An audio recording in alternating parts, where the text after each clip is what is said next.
In this video, we're going to look at the last type of induction for the course. Okay, so we want to prove by induction for something that's called divisibility. In other words, something that is a multiple of a certain number. Okay, looking at example 1, we want to prove by induction that 5 to the power of n minus 1 is always divisible by 4. If you think about it, like if you just try a few values, so if n was equal to 2, 5 squared minus 1, I think it was 24, which is divisible by 4, isn't it? You could write that as 4 lots of 6.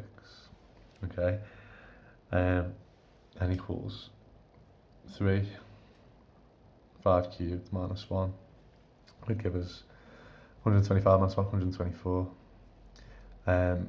which is clearly divisible by 4. You know 100 is divisible by 4, you know 24 is divisible by 4. You could write it as 4 lots of 31. Okay, but you know that's nice. The result works for a couple of terms, but we need to prove that it always works. No matter what value of n, this will always be divisible by 4. Okay, so the induction technique is similar to what we've done so far, but there's like a little subtle difference, and we'll soon see. So we'll start with the natural numbers, so n equals 1.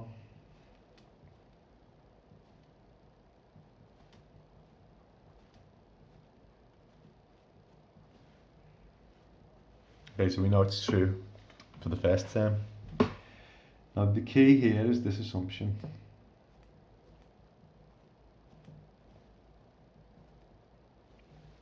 So what we're going to do is we're going to say 5 to the k minus 1.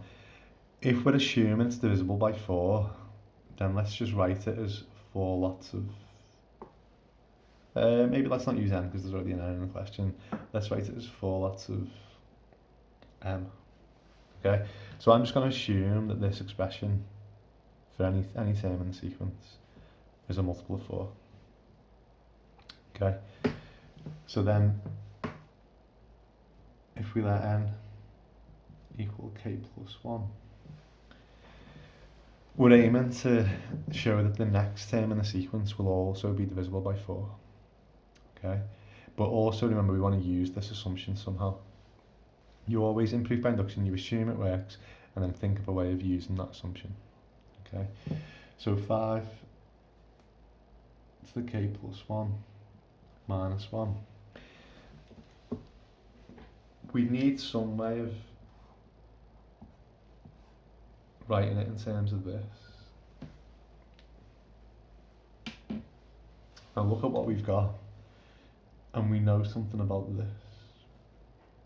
Okay, we could write that as 5 to the 1 times 5 to the k minus 1. 5 to the k plus 1, index form, we can think about it as this plus this. Now, I'm going to go right back to like before GCSE here, right? If I've got 5 times 5 to the k, you have got 5 to the k plus 5 to the k plus 5 to the k plus 5 to the k plus 5 to the k. Okay, so can you see that what we've got here is the same as 5 lots of this?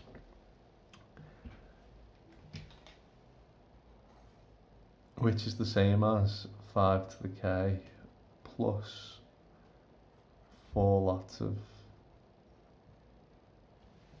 5 to the k. Why is that useful? Let's think about it, let's split it up.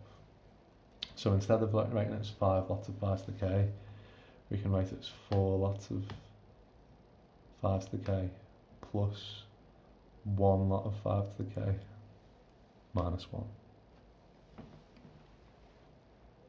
Now look at what we've got now. We're basically there. Like, remember I was saying we want to use this assumption. So we know that 5 to the k minus 1 is a multiple of 4. And look at what we've got now. We've got something that's multiplied by 4, something else that's multiplied by 4.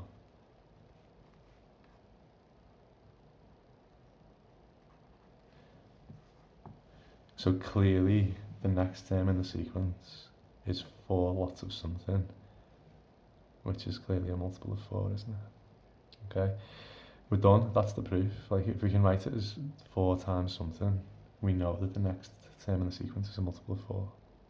Okay, just write your little statement, which is the same as it always has been. Okay, I'm not going to write it again. Let's try one more. Okay, example 2. Same principle, but a little bit more awkward with the algebra. Okay, so we're going to prove by induction that 3 to the power 4n minus 2 plus 2 to the power 6n minus 3 is always divisible by 17. For all n, which is an element of the integers plus, so the positive integers will start with 1. Okay, let n equal 1, 3 to the power 4 minus 2 plus 2 to the power 6 minus 3, 3 squared plus 2 cubed equals 9 plus 8 equals 17, which is clearly divisible by 17 because we can write it as 17 times 1. Okay, assume true.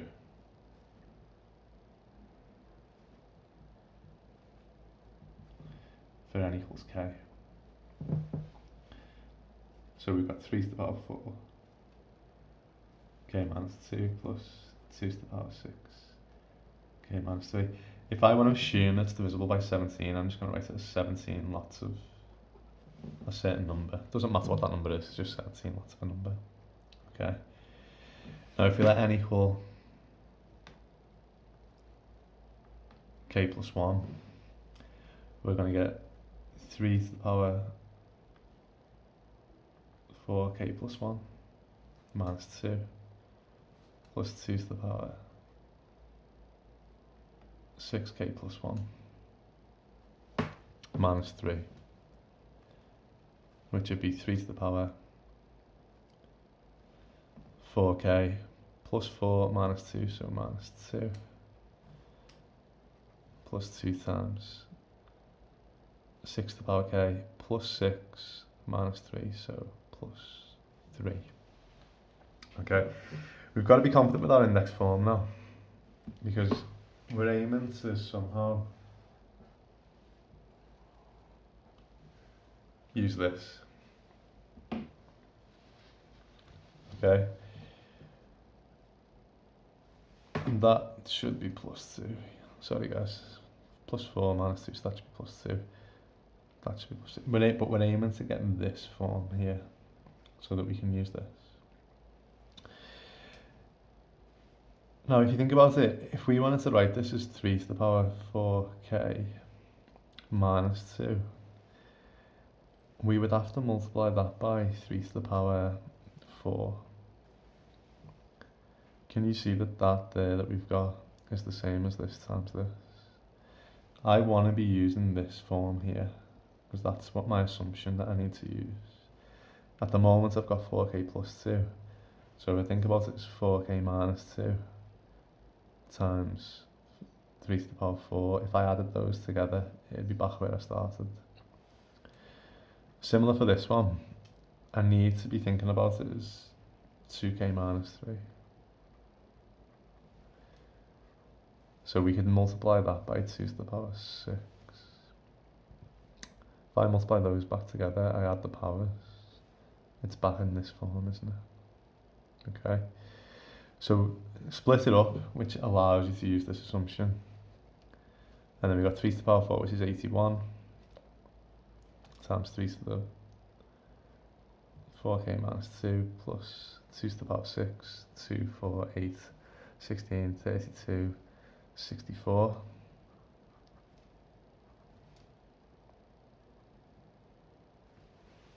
Okay.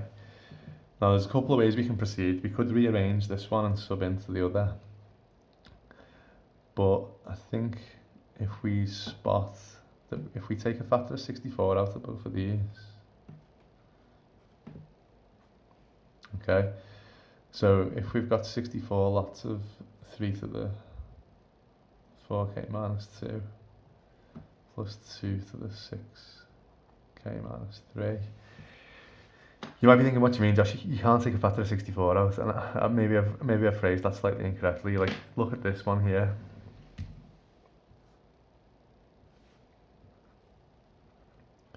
(81 lots of 3 to the 4k minus 2 is the same as 64 lots of 3 to the 4k minus 2. Plus, how many more would we need? So we've got 81 of them originally. There's 64 of these, so we think about 64 lots of this. I'm going to use this in a second. But we've got 81 of these. Now 81 would be 64 plus 17, which is not a coincidence.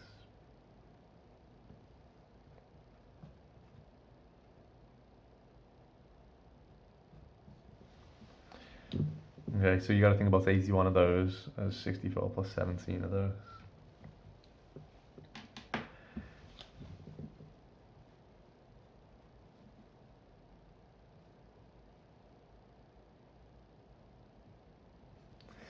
And now we've got our result. Okay. Just look. 64 times this is 64 lots of something that we know is a multiple of 17. And then 17 lots of something else is also a multiple of 17.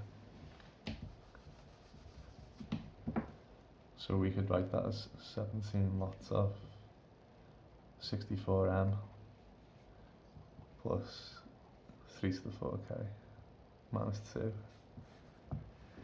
And we know now it's a multiple of 17 is the next term in the sequence. Okay.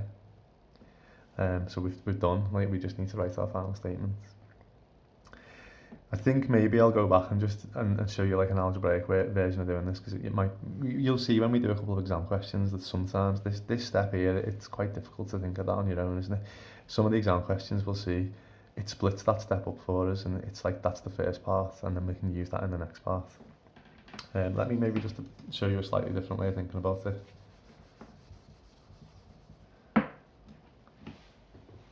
If we rearrange this,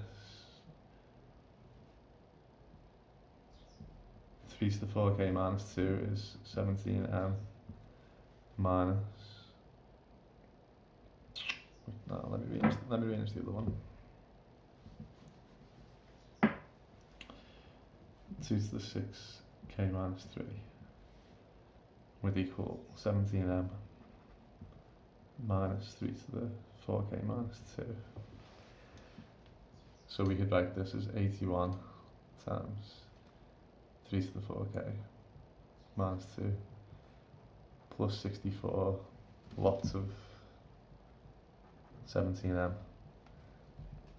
minus 3 to the 4k minus 2. Okay, and now look what we've got. We've got 81 minus 64 of these.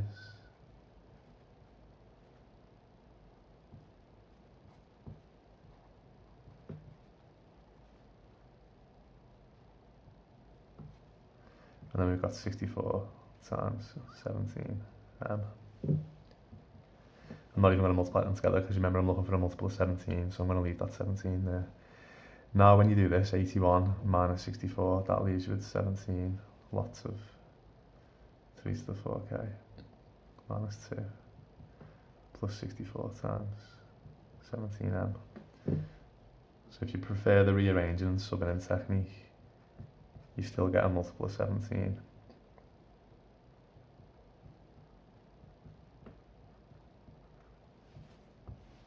Which is what we were aiming for, isn't it? Okay. We'll take a little bit of practice this one. This version is probably, I think, one of the more difficult methods of proof by induction that we'll see on the course. But yeah, thanks for watching, guys.